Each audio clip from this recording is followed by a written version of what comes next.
If you're planning on employing a child over the summer, here are some things you need to consider. It can be very beneficial, especially if you have a child in full-time education. You get a hand for the few months and you can give them a little more cash to have in their pockets. However, there are some tax implications you need to get right.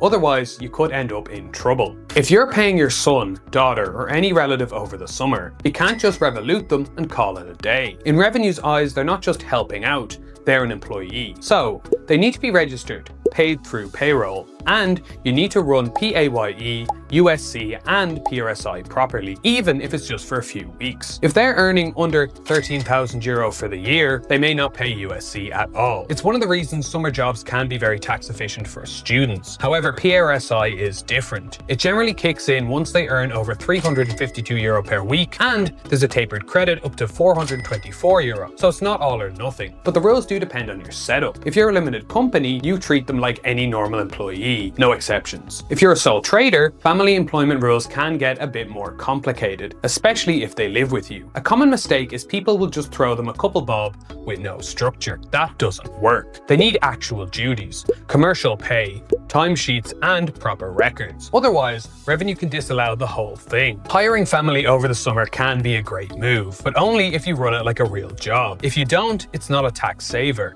It's a tax problem. And don't forget to follow for more tax tips.